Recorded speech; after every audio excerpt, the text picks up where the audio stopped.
I know there are, of course, and that is something to worry about in any situation like this. I know there are organizations on the ground. UNHCR is one of them, and I've worked with them for 10 years. And I've physically walked around and seen the bamboo, the tents, the structures, the jerry cans, the items, all of the people that are receiving assistance. They have to be very accountable, and they will continue to be.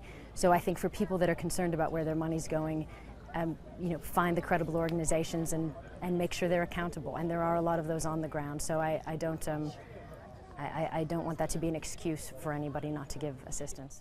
Do you think the government response here was too slow? We've heard this from many people ourselves over the last 5 weeks. Government was nowhere to be seen. Well, from what I understand, the military, though, was very active, and that is separate from the government. But I think they're to be commended for what they've done. And of course, the government can do more. Of course, and our governments can do more. We're already seeing children dying from preventable diseases. We've seen children with cholera. We've seen children with diarrhea. What would you say to the international community now?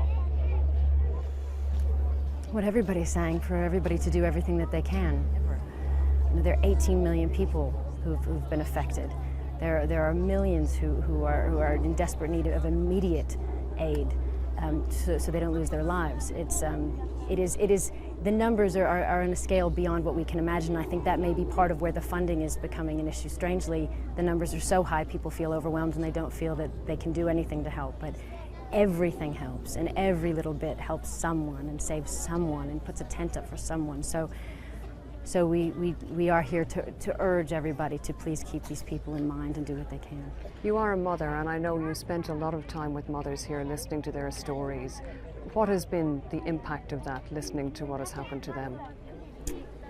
I think that's, for me as a mother, it's the hardest thing about visiting these areas, because as a parent, I think the hardest thing is when your child is hungry, or your child needs medicine or shelter, and you can't give it to them, and you feel, you see it, your child starving, you see your child sick, and you can do nothing to help them except beg people to help you.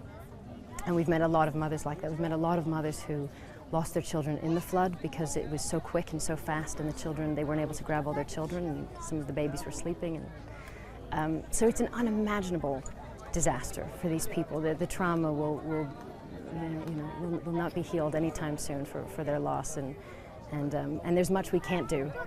We can't bring the children back, but we can certainly help them now.